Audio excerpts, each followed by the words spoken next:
नमस्कार, जी बिजनेस पर आपका स्वागत है। आप देख रहे हैं पावर ब्रेकफास्ट। आपके साथ मैं हूं मानसी दवे। हफ्ते का पहला कारोबारी सत्र सोमवार का दिन और विदेशी बाजार से संकेत, शुरुआती संकेतों सुस्ती के ही आते हुए देखने को मिल रहे हैं। शुक्रवार के दिन के अमेरिकी बाजार की भी अगर बात करें तो वहां पर भी गिरावट हावी होती हुई दिखी। बहरहाल एसजीएक्स निफ्टी आप देखिए 11,335 के इर्द गिर्द ट्रेड करता हुआ जापान के बाजार को सपाट पाएंगे आप। बिल्कुल फ्लैट ट्रेड होता हुआ देखने को मिल रहा है। हालांकि डाउ फ्यूचर्स में 100 अंकों की तेजी भी है। शुक्रवार के दिन अमेरिकी बाजार की अगर बात करें, भारी उतार चढ़ाव भरा सेशन पूरे दिन के दौरान देखने को मिला। डाउ करीब 160 अंक की गिरावट के साथ बंद हुआ। वहीं नैस्डैक में भी 1.25% की गिरावट हाथ लगी। और साथ ही आपको ये भी बता दें कि आज लेबर डे के मौके पर अमेरिकी बाजार में छुट्टी है। विदेशी बाजार के संकेत एक बार विस्तार से समझते हैं। दीपांशु भंडारी हमारे साथ जुड़ गए हैं। थोड़ी ही देर में जी बिजनेस के मैनेजिंग एडिटर अनिल सिंह भी हमारे साथ होंगे। उनसे आज के लिए पहली रणनीति समझेंगे। Deepanshu, good morning. बताएं, विदेशी बाजार के संकेत आज तो खराब लग रहे हैं। Good morning Mansi. थोड़ी एक्चुअली सुस्त शुरुआत के बाद रिकवरी आ गई है। तो पहले कमजोर लग रहे थे बट अब ठीक ठाक ही संकेत हैं। अगर आप देखें तो ज्यादातर एशिया के बाजारों में रिकवरी आती हुई दिख रही है। इस समय एसजीएक्स निफ्टी अब पॉजिटिव हो गया है। डाउ फ्यूचर्स में भी आपको अच्छी गेंस दिख रही हैं। नैस्डैक फ्यूचर्स पर ऑफकोर्स थोड़ा दबाव है, पर वहां पर भी निचले स्तरों से रिकवरी आती हुई दिखी है। काफी बड़ा हफ्ता होने वाला है, काफी सारा डेटा आने वाला है, काफी सारे इवेंट्स हैं जिसके बारे में मैं आपको जल्दी से बता देता हूं। कुछ ही देर में चीन के अगस्त महीने का ट्रेड डेटा आएगा, तो वहां पर देखना पड़ेगा कि रिकवरी बरकरार है या नहीं। इसके अलावा यूएस और चीन में तनाव और छिड़ता हुआ दिख रहा है। अब चीन की सबसे बड़ी जो माइक्रोचिप बनाने वाली कंपनी है एसएमआईसी, उस पर यूएस कुछ और रेस्ट्रिक्शंस लगा सकता है, तो वहां से चिंता जरूर आती हुई दिख सकती है। हालांकि आज शाम अमेरिकी बाजार बंद रहेंगे, पर अगर आप देखें तो काफी सारा डेटा ग्लोबली भी आने वाला है जहां पर हमारी नजर है। इस हफ्ते यूएस की रिटेल इन्फ्लेशन दरों पर हमारी नजर रहेगी। इसके अलावा यूरोप और ब्रेग्जिट को लेकर काफी सारी चर्चा होने वाली है। कल ईयू और यूके की मीटिंग है ब्रेग्जिट को लेकर, और इस समय ऐसे संकेत आ रहे हैं कि जो डेडलाइन है उसको बढ़ाने पर कोई विचार नहीं है। 10 सितंबर को ईसीबी की पॉलिसी आएगी, तो वहां पर भी हमें नजर रखनी पड़ेगी। पिछले हफ्ते अमेरिकी बाजारों में काफी वॉलेटाइल एक्शन रहा और शुक्रवार को हमने देखा लगातार दूसरे दिन अमेरिकी बाजारों में भारी गिरावट दिखी। डाउ 160 अंक गिरकर बंद हुआ। तेज उतार चढ़ाव वाला सेशन था। टेक्नोलॉजी में फिर से जमकर बिकवाली की तरफ ही ट्रेड होता हुआ दिखा। 1.5% नीचे नैस्डैक फिसला और एक बार तो इंट्राडे में तकरीबन 4.5% नैस्डैक नीचे था। हालांकि फिर निचले स्तरों से अच्छी रिकवरी भी आई। डाउ में भी हमने देखा कि निचले स्तरों से तकरीबन 400 पॉइंट की रिकवरी थी। इकोनॉमी से जुड़े स्टॉक्स में खरीदारी देखने को मिली, तो ये एक अच्छा संकेत है। टेक्नोलॉजी स्टॉक्स में ज्यादा प्रेशर था, इसलिए सारे इंडेक्सेस दबाव पर आए, पर इकोनॉमी से जुड़े स्टॉक्स में आपने अच्छी खरीदारी देखी।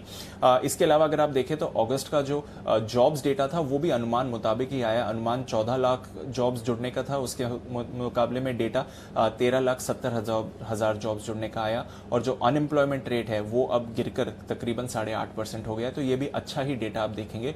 हालांकि पिछले हफ्ते ऑफकोर्स हमने देखा कि अमेरिकी बाजारों में भारी गिरावट रही।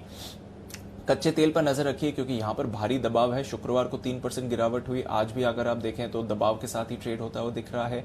डॉलर में रिबाउंड आया है, जिसकी वजह से हम देख रहे हैं कि सोने पर फिर से दबाव आया है। तो ठीक ठाक ग्लोबल क्यूज आ रहे हैं, पर देखना पड़ेगा कि इस वॉलेटिलिटी से आगे जाकर मार्केट्स कैसे बाहर निकलेंगी। बिल्कुल, तो चलिए अब रिकवरी फिर से एशियाई बाजार में आती हुई। हालांकि हांगकांग के बाजार में अब भी लाल निशान के साथ ट्रेड आप देखेंगे, लेकिन एसजीएक्स निफ्टी और डाउ फ्यूचर्स आप देखिए फिर से हरे निशान की तरफ बढ़ते हुए। दीपांशु, लेकिन साथ ही भारत और चीन के बीच एलएसी पर तनाव को लेकर ताजा अपडेट क्या है? काफी सारे अपडेट्स हैं। एक तो दोनों देशों के बीच मिलिटरीली और डिप्लोमेटिकली बातचीत चल रही है इस तनाव को लेकर, तो ये एक अच्छा संकेत मानना चाहिए। सैटरडे और संडे को दोबारा ब्रिगेडियर लेवल टॉक्स हुई दोनों देशों के बीच। हालांकि वहां से कुछ नया निकलकर अभी तक तो नहीं आया है।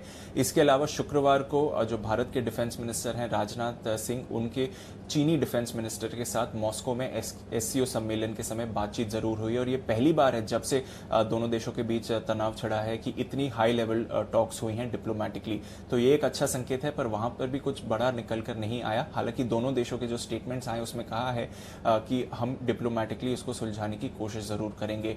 इस हफ्ते फॉरेन मिनिस्टर एस जयशंकर की बातचीत होने वाली है चाइना के फॉरेन मिनिस्टर से। वहां पर काफी नजर रहेगी जहां तक इस तनाव की बात है। इसके अलावा अगर आप देखें तो शुक्रवार को जो आर्मी चीफ हैं जनरल नरवणे, वो लेह लद्दाख में थे। वहां पर उन्होंने सिचुएशन को देखा देखा और वहां से कुछ स्टेटमेंट्स भी आए। उन्होंने कहा कि हालांकि स्थिति इस समय तनावपूर्ण जरूर है, पर वो भी इस बात की आशा जता रहे हैं कि आगे जाकर एक डिप्लोमेटिक पीसफुल सोल्यूशन ढूंढा जा सकता है। पर इसके अलावा अगर आप देखें तो दोनों देशों ने अपनी मिलिटरीली वहां पर बिल्डअप किया हुआ है। दोनों देशों के टैंक्स LAC के आसपास देखे गए हैं और साथ ही जो एयरफोर्स की एक्टिविटी है उसको भी बढ़ा दिया गया है। भारत ने भी जो भी अपने फॉरवर्ड पोस्ट हैं वहां पर एक्स्ट्रा रीइंफोर्समेंट्स के जरिए थोड़ी अपनी ताकत बढ़ाई है वहां पर। इसके अलावा डोनाल्ड ट्रंप का भी एक इंटरेस्टिंग बयान आया है। वो कह रहे हैं कि अमेरिका भी इस सिचुएशन को क्लोजली ऑब्जर्व कर रहा है। उन्होंने दोनों चाइना और इंडिया से बातचीत भी करी है और अमेरिका मदद करने के लिए तैयार है अगर दोनों देश ये एक्सप्रेस करें तो देखना पड़ेगा किस तरह से सिचुएशन होती है। और आज शायद एक बार फिर से नई राउंड ऑफ टॉक्स हो ब्रिगेडियर लेवल पर उसकी अभी तक कोई कॉन्फर्मेशन नहीं आई है।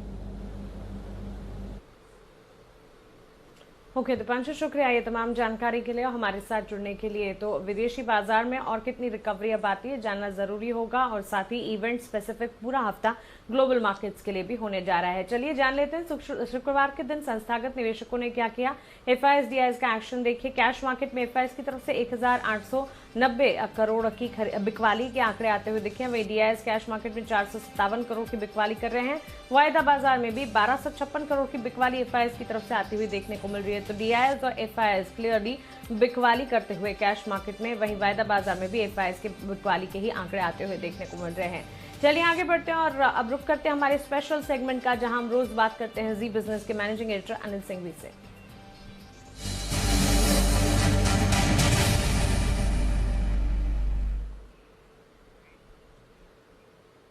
Anil sir, good morning. हफ्ते का पहला कारोबारी सत्र, शुरुआती संकेत कमजोरी के जरूर थे, लेकिन एशियाई बाजार में धीरे धीरे रिकवरी भी आ रही है। कैसे समझे इन संकेतों को? FIs DIs की बिकवाली के आंकड़े हैं, आज के लिए पहली रणनीति क्या होगी? Good morning Mansi. देखिए, ग्लोबल मार्केट स्टेबल है, बहुत मजबूती के संकेत नहीं है तो बहुत कमजोरी के भी नहीं है। और अमेरिका में फिर से एक और शुक्रवार को बड़ा उतार चढ़ाव भरा सेशन रहा। हाँ, एक आप ये कह सकते हैं कि आज क्योंकि अमेरिकी बाजार बंद है तो ज्यादा संकेत नहीं मिलेंगे, लेकिन अमेरिकी फ्यूचर्स तैयार है संकेत देने के लिए। 90 पॉइंट की मजबूती वहां पर है। तो ग्लोबल मार्केट स्टेबल है, आप कह सकते हैं न बड़े पॉजिटिव हैं तो न नेगेटिव हैं। और हमारे अपने संकेतों में दो संकेत जो सबसे ज्यादा अहमियत वाले हैं, चीन के साथ तनाव को लेकर, वहां पर भी कोई बहुत बड़ी रिलीफ नहीं है तो कोई बहुत बड़ी चिंता भी नहीं है। थोड़ा सा सीमा पर सेनाओं का जमाव बढ़ा है तो उस पर थोड़ी सी नजर रहेगी, वो नेगेटिव साइड पर है।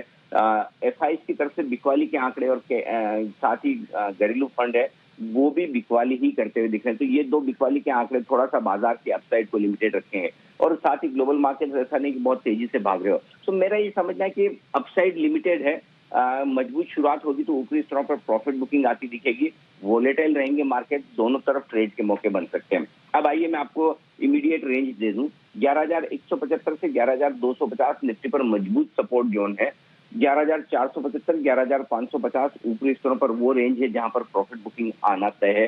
इस रेंज में अगर निफ्टी बढ़कर आता है तो वहां बिकवाली होगी। बैंक निफ्टी का जहां तक सवाल है, ये जो 22,850 के आसपास का अहम सपोर्ट है जो शुक्रवार और पूरे पिछले हफ्ते हमने इसे होल्ड किया है, अगर ये टूटता है तो 22,450, 22,650 ये इमीडिएटली आपको अगले सपोर्ट के तौर पर नजर आएगा। अब 23,400, 23,600 की रेंज ऊपरी स्तरों पर अच्छी खासी मुनाफा वसूली की रेंज है जहां पर बैंक निफ्टी के लिहाज से आपको नजर रखना चाहिए। तो देखिए, अगर गैप से ऊपर खुलते हैं तो बिकवाली आएगी और गैप से नीचे खुलते हैं तो खरीदारी आकर फिर बाजार दोनों तरफ ट्रेड का मौका देंगे। लेकिन जिस तरह का मूड माहौल है ग्लोबल मार्केट का, FIs की बिकवाली और सीमा पर तनाव, उसको देखते हुए ऊपरी स्तरों पर पोजीशन हल्की रखें। तेजी की पोजीशन स्पेशली वो ज्यादा ठीक रहेगा। बिल्कुल अनिल सर, शुक्रिया ये तमाम जानकारी के लिए और हमारे साथ जुड़ने के लिए। तो क्लियरली पहली ट्रेडिंग रेंज हमारे सामने है 11,175 से 11,250 के सपोर्ट जोन्स निफ्टी के लिए आप मानकर चलें। ऊपरी रेंज 11,475 से 11,550 की ध्यान में रखिएगा। 22,450 से 22,650 बैंक निफ्टी के लिए सपोर्ट जोन्स का काम करते हुए दिखेंगे। वहीं 23,400 से 23,600 एक अच्छी प्रॉफिट बुकिंग रेंज ऊपरी स्तर पर मानकर चले निफ्टी बैंक के लिए, यहाँ पर ये ऊपरी रेंज होगी। चलिए आगे बढ़ते हैं और अब जान लेते हैं कि खबरों के चलते कहां पर एक्शन देखने को मिलेगा। खबरों वाले शेयर्स लेकर हमारे साथ देवांशी अशर जुड़ गई हैं। देवांशी, गुड मॉर्निंग, बताएं। Good morning Mansi. आज सबसे पहले तो आप देखिए हैप्पी माइंड्स टेक्नोलॉजीज का जो आईपीओ है वो आज से खुलता हुआ दिखेगा। आज से लेके 9 सितंबर तक ये आईपीओ खुला रहेगा, जहां पे पैसे लगाने का तक है। और साथ ही जो प्राइस बैंड है वो 165 टू 166 रुपीज प्रति शेयर पर तय किया गया है, जहां पे आईपीओ में कुल 702 करोड़ रुपए जुटाने की योजना है। जहां पे जो फ्रेश इश्यू है करीब 110 करोड़ का, जो बाकी है वो ओएफएस के जरिए जो प्रोमोटर्स हैं उनकी बिकवाली होती हुई दिखेगी। साथ ही वोडाफोन आइडिया की आज 11:15 बजे प्रेस कॉन्फ्रेंस है, इस पर नजर रहेगी। स्ट्रेटेजिक अनाउंसमेंट आज कंपनी करती हुई दिखेगी। और साथ ही हम आपको बता दें कि वीकेंड के दरमियान बोर्ड ने कुल 25,000 करोड़ रुपए भी जुटाने की मंजूरी दे दी है। इसके अलावा इक्विटी के जरिए 15,000 करोड़ रुपए जुटा सकती है।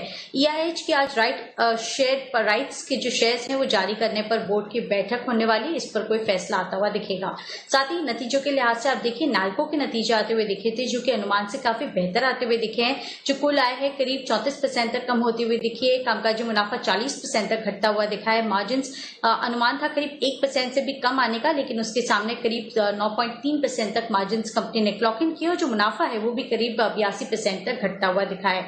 जुबिलेंट लाइफ साइंसेज, इसके भी नतीजे हल्के से कमजोरी आते हुए दिखे हैं। जो आय है करीब 14% तक कम होती हुई दिखी है। मार्जिन आप देखिए 19% से घटकर 14% पे आती हुई दिखी है। और जो मुनाफा है वो करीब 52% तक घटता हुआ दिखा है। एनएलसी इंडिया अच्छे नतीजे आते हुए दिखे हैं। जो आय है 29% तक बढ़ती हुई दिखी है। मार्जिन आप देखिए 25% से बढ़कर 36% पे आते हुए दिखे हैं। कामकाजी मुनाफा भी 80% से इस तिमाही में बढ़ता हुआ दिखा। और जो मुनाफा है वो इस बार करीब 20% से बढ़ता हुआ दिखा है। तो कुल मिला के नंबर्स इस तिमाही में अच्छे आते हुए दिखे हैं। इसके अलावा बीपीसीएल जी बिजनेस की खबर पर मुहर लगती हुई दिखी। हमने आपको बताया था कि विनिवेश के लिए ईओआई में सरकार कुछ संशोधन करती हुई दिखी है और ये खबर पर मुहर लगती हुई दिखी है। अब आप देखिए विनिवेश के लिए ईओआई में थोड़े से संशोधन किए गए हैं। बीपीसीएल के स्ट्रेटेजिक विनिवेश में एसपीवी को बोली लगाने को भी मंजूरी मिलती हुई दिखेगी, इस पर नजर रखें। और इसके अलावा आप देखिए कर्मचारी की आज से 2 दिन की हड़ताल की घोषणा थी, क्योंकि विनिवेश प्रक्रिया में तेजी लाने के लिए मैनेजमेंट लॉन्ग टर्म जो वेज सेटलमेंट है वो साइन करने पर विचार करती हुई दिख रही थी। और ये मुद्दे पर आज से लेकर 2 दिन तक हड़ताल होती हुई दिखेगी, इस पर आप नजर रखिए। आईटीसी बोर्ड ने सब्सिडरी कंपनीज को आईटीसी को मर्ज करने की मंजूरी दे दी है। 3 कंपनीज हैं, उनकी जो फूड बिजनेस है सनराइज फूड, हॉबिट्स इंटरनेशनल और सनराइज शीपगढ़, इसको खुद में मर्ज करने के लिए मंजूरी दे दी है। आईडीएफसी फर्स्ट, जहां पे राजीव लाल ने नॉन एग्जीक्यूटिव चेयरमैन के पद से इस्तीफा दे दिया है। हेक्सावेरबिन यहाँ पे नजर में रहेगा, जहाँ पे डीलिस्टिंग के लिए 9 से 5 सितंबर तक ओपन ऑफर खुलता हुआ दिखेगा। जो फ्लोर प्राइस है वो 265 रुपीज के करीब प्रति शेयर पर तय किया गया है, जो कि जो क्लोजिंग प्राइस है उससे 35% के डिस्काउंट पर है। अलकार्गो लॉजिस्टिक्स, यहाँ पे भी आप नजर रखिए, जहाँ पे बोर्ड ने डीलिस्टिंग प्रपोजल को मंजूरी दे दी है। डीलिस्टिंग की जो फ्लोर प्राइस है वो 92.58 रुपीज प्रति शेयर पर तय की गई है। और आखिर में फंड एक्शन में टाटा मोटर्स डीबीआर, जहाँ पे प्रमोटर टाटा सन्स ने करीब 53 लाख शेयर्स 56 रुपीज प्रति शेयर के भाव पर खरीदे हैं। तो इसके चलते आज ये सेंटिमेंटली पॉजिटिव रिएक्ट कर सकता है। ओके देवांशी, शुक्रिया ये तमाम जानकारी के लिए। तो भारतीय बाजार के लिए भी आप कह सकते हैं कि पहले दिन से ही, सोमवार से ही काफी सारे एक्शन बेस्ड स्टॉक्स की शुरुआत होने जा रही है। काफी सारी खबरें हैं जिस पर फोकस रहेगा और इवेंट स्पेसिफिक ये हफ्ता भी रहने वाला ही है। चलिए अब जान लेते हैं कि जी बिजनेस के खास शो बाजार आज और कल में एचडीएफसी सिक्योरिटीज के वीके शर्मा ने ऑप्शन की कौन सी दमदार रणनीति सुझाई है। अगर किसी को लॉन्ग कुछ करना हो तो मैं मानता हूं कि जो स्टॉक आईटी के अंदर विप्रो, जिसकी री रेटिंग हुई है इस क्वार्टरली नतीजों के बाद, मैं समझता हूं कि इसके अंदर तेजी बरकरार रह सकती है। और अगर नहीं भी रहे तो उसको नीचे लिया जा सकता है।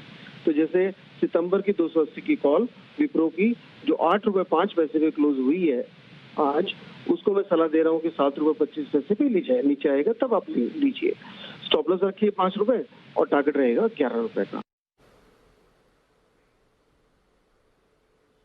ओके तो क्लियरली विप्रो पर सितंबर कॉन्ट्रैक्ट 280 की कॉल खरीदने की राय शर्मा जी की तरफ से आती हुई देखने को मिल रही है। टारगेट 11 का यहाँ पर ध्यान में रखकर चल सकते हैं आप। स्टॉप लॉस जो है यहाँ पर 5 का लगाना होगा। हम हर रोज शाम 7:30 बजे हमारी एक खास पेशकश बाजार आज और कल लेकर आते हैं, जहां पर कमाई की एक और जबरदस्त स्ट्रैटेजी लेकर शर्मा जी हमारे साथ जुड़ते हैं।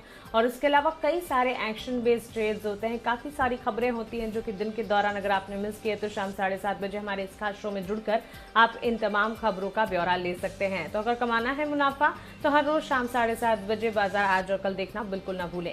चलिए कुछ इंपॉर्टेंट ट्रेडिंग कॉल्स अब आपके सामने रख देते हैं। हमारे पास कुल मिलाकर 5 ट्रेडिंग कॉल्स आई हैं और पांचों की 5 ट्रेडिंग कॉल्स इस बारी खरीदारी की है। एक्सिस सिक्योरिटीज से शुरुआत करेंगे। इनका मानना है कि ग्रैन्यूल्स इंडिया में खरीदारी की जा सकती है। 360 के लक्ष्य को यहां पर मानकर चले 340 का एक स्टॉप लॉस लगाइएगा। खरीदारी का मन बनाया जा सकता है। एडवांस एंजाइम्स में भी एक्सिस सिक्योरिटीज मान के चल रहा है कि 244 के लक्ष्य यहां पर देखने को मिल सकते हैं। 229 टू 29 का यहां पर स्टॉप लॉस लगाया जा सकता है। चॉइस ब्रोकिंग सन टीवी पर बुलिश यहां पर खरीदारी की राय दे रहे हैं। यहां पर 500 के लक्ष्य को ध्यान में रखे 465 का स्टॉप लॉस लगाकर खरीदारी की जा सकती है। वहीं निर्मल बैंक सिक्योरिटीज की तरफ से 2 कॉल्स है। मनाली पेट्रोकेमिकल्स और बिरला मनी दोनों पर खरीदारी की राय। मनाली पेट्रो में आप खरीदारी कीजिएगा। 26 का स्टॉप लॉस जरूर लगाइए। 33 के लक्ष्य देखने को मिल सकते हैं। वहीं बिरला मनी 49 के टारगेट्स को ध्यान में रखते हुए 41 का स्टॉप लॉस लगाएं। यहां पर भी खरीदारी की जा सकती है। तो सारी की सारी ट्रेडिंग कॉल्स और ऑप्शन की रणनीति भी आपके पास अब शुरुआती ट्रेड से पहले ही आ चुकी है। उम्मीद करते हैं कि आपने टारगेट स्टॉप लॉस अच्छी तरीके से नोट डाउन जरूर किए होंगे।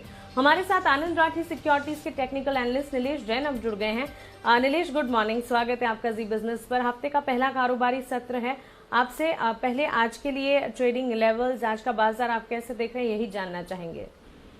Good morning you Mansi. Mansi देखिए, जो पिछले सप्ताह में निफ्टी ने अपने 2 वीक विनिंग स्ट्रीक को एक ब्रेक लगाया और एक बेरिश कैंडल बनाया निफ्टी में। तो ये बेरिश कैंडल जो कहते हैं वो बेरिश एंगल्फिंग कैंडलस्टिक पैटर्न बनाया है, तो थोड़ा सा ये नेगेटिव साइड में इंडिकेशन दे रहा है। बट हालांकि अगर बड़ा स्ट्रक्चर देखें तो एक high top high bottom pattern बनता हुआ दिख रहा है, जिसका मतलब जो प्रीवियस लो है 11,270 वहाँ का एक मेजर सपोर्ट है, एक इमीडिएट सपोर्ट है। जब तक वो लेवल ब्रेक नहीं होता, मेरा ये मानना है कि लॉन्ग साइड पे ही रहना चाहिए। हो सकता है ये मार्केट की वॉलेटिलिटी में थोड़ी बहुत गिरावट हम आने वाले सेशन में देख सकते हैं। आज के सेशन में मेरा ये मानना है कि अगर गैप डाउन ओपन होता है तो 11,270 के स्टॉप लॉस से कॉन्ट्रा बैट लेना चाहिए। यहाँ से एक पुल बैक की संभावनाएं लगती है। थोड़ा बड़ा पुल बैक नहीं एक्सपेक्ट कर रहे, 11,400 तक का एक पुल बैक हम एक्सपेक्ट कर रहे हैं। यहाँ तक के पुल बैक के लिए निफ्टी में अगर एक गिरावट होती है तो बाय एंड डिप की रणनीति अपनानी चाहिए। 11,270 का स्टॉप लॉस होना चाहिए। और वहीं अगर बैंक निफ्टी में देखें तो एक dark cloud cover candlestick pattern बना है वीकली स्ट्रक्चर पे, तो वहां पे हमारा ये मानना है कि थोड़ी गिरावट बढ़ सकती है। तो बैंक निफ्टी हमारे सलाह होगी कि अवॉइड करें। 22,400 का एक मेजर सपोर्ट है वहां पे और 23,500 का एक लेवल है, हायर साइड में रेजिस्टेंस है। तो ये बड़ी रेंज बनती हुई दिख रही है, इसीलिए बैंक निफ्टी में कोई सलाह नहीं है। निफ्टी में आप एक कॉन्ट्रा बैट के जरिए ट्रेड ले सकते हैं। ओके नीलेश, साथ ही स्टॉक स्पेसिफिक आज के लिए क्या कॉल्स होंगी?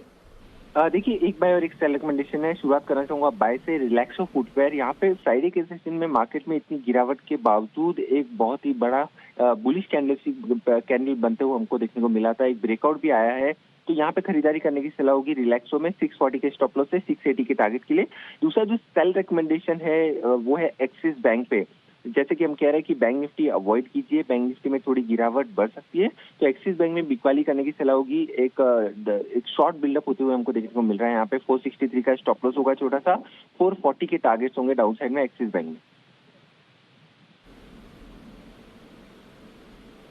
ओके नीलेश, लेकिन साथ ही शुक्रवार के दिन भी हमने गिरावट हावी होती हुई देखी और आज अगर विदेशी बाजार से संकेतों को समझे तो सुस्ती से ही शुरुआत होती दिखी थी। हालांकि थोड़ी थोड़ी रिकवरी भी अब एशियाई बाजार में देखने को मिल रही है, लेकिन पर्टिकुलरली जो लाल निशान के साथ हर सेक्टर में ट्रेंड देखने को मिला, आज कौन सा सेक्टर है जिस पर आप फोकस बनाएंगे? देखिए मानसी, जैसे मैं कह रहा हूँ कि पीएसयू बैंक हो, प्राइवेट सेक्टर बैंक हो, ये 2 सेक्टर नेगेटिव लग रहे हैं। इसके साथ ही साथ ऑयल एंड गैस स्पेस में भी हम काफी समय से देख रहे हैं, एक दबाव आता हुआ दिख रहा है, तो ऑयल एंड गैस स्पेस भी प्रेशर में रह सकता है। अब लॉन्ग साइड में अगर किसी को फोकस करना है तो डिफेंसिव स्पेस में ही फोकस करना चाहिए, वो होगा IT and pharma. IT and pharma दोनों ही स्पेस अच्छे लगते हैं। हालांकि फ्राइडे के सेशन में फार्मा काफी दबाव में रहा था, बट हमारा ये मानना है कि फार्मा ओवरऑल गोइंग फॉरवर्ड एक आउट परफॉर्म कर सकता है। एंड आईटी, वहां पे एक सुस्ती का कारोबार हमने फ्राइडे के सेशन में देखा था। तो आईटी स्पेस में विप्रो, टीसीएस, इन्फोसिस, इनफैक्ट मैं कहूंगा मिड कैप आईटी स्पेस, वहां पे काफी अच्छा अट्रैक्शन है। टाटा एलेक्सी एक स्पेशल एक प्रिफर्ड पिक होगा मिड कैप आईटी स्पेस में से, तो वहां पे फोकस करना चाहिए। तो ओवरऑल डिफेंसिव स्पेस में फोकस कीजिए लॉन्ग साइड में। And private sector bank, PSU bank, oil and gas, ये सारी स्पेस में शॉर्ट साइड में फोकस करना चाहिए। बिल्कुल नीलेश, शुक्रिया ये तमाम जानकारी के लिए। मोतीलाल ओसवाल कमोडिटी से अमित सजेजा भी अब हमारे साथ जुड़ गए हैं। अमित, गुड मॉर्निंग, स्वागत है आपका जी बिजनेस पर। बुलियन मार्केट और साथ ही एनर्जी पैक दोनों पर ही क्विकली अपनी रणनीति बताएं। जी गुड मॉर्निंग। देखिए, गोल्ड और सिल्वर में हमने देखा कि पिछले हफ्ते एक करेक्शन देखने मिली है, लेकिन नॉन फार्म पेरोल डेटा के बाद में बहुत ही जो गिरावट थी वो और एक्सटेंड नहीं हुई। इनफैक्ट ओवरनाइट ट्रेडिंग में गोल्ड और सिल्वर ने पुल बैक दे दिया है। तो इसके चलते मुझे लगता है कि ये जो पुल बैक है ये अपसाइड में इंट्राडे आज एक्सटेंड होगा और हम गोल्ड और सिल्वर दोनों में खरीदारी देख पाएंगे।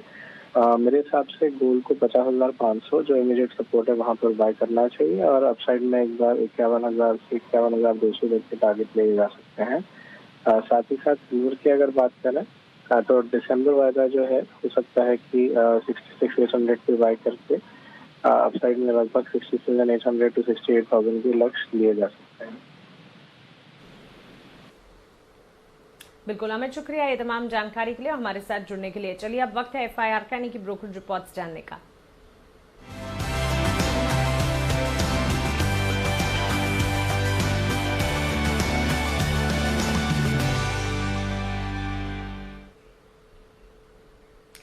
दमदार ब्रोकरेज रिपोर्ट्स लेकर आशीष चतुर्वेदी हमारे साथ जुड़ गए हैं। आशीष, गुड मॉर्निंग, बताएं। Good morning Mansi. BPCL पर एक मॉर्गन स्टैनली की रिपोर्ट आती हुई दिखी है जहां पर ओवरवेट की रेटिंग को बरकरार रखा है 517 रुपए के लक्ष्य के लिए। 404 जो है शुक्रवार की क्लोजिंग, और ये कह रहे हैं कि थोड़ी सी देरी जरूर है लेकिन ऑन ट्रैक नजर आ रहा है डिसइन्वेस्टमेंट के जो प्लान्स हैं। साथ ही ये भी कह रहे हैं कि अगर डिमांड लौटती है तो मार्जिन्स में भी एक वी शेप रिकवरी देखने को मिलेगी। यानी BPCL पर अगर आप देखें तो मॉर्गन स्टैनली ने ऊंचे लक्ष्य दिए और कमेंट्री भी पॉजिटिव नजर आ रही है। इसके अलावा कोल इंडिया यहाँ पर भी फोकस रखना होगा। CLSC की एक रिपोर्ट है जहां पर खरीदारी की राय को बरकरार रखा 155 रुपए के लक्ष्य के लिए, और ये कह रहे कि जो नतीजा है तो अनुमान से कमजोर देखने को मिले थे, रियलाइजेशन में गिरावट देखने को मिली थी, लेकिन कहीं ना कहीं अगर आप देखें जो रिस्क एंड रिवॉर्ड है वो इस समय फेवरेबल नजर आ रहा है, जिसके चलते कोल इंडिया पर माइल्डली पॉजिटिव नजर आ रहे हैं। तो मानसी 2 रिपोर्ट्स हैं जहां पर आज आपको फोकस रखना होगा। ओके आशीष, शुक्रिया ये तमाम जानकारी के लिए, हमारे साथ जुड़ने के लिए। चलिए इसी के साथ पावर ब्रेकफास्ट में फिलहाल इतना ही।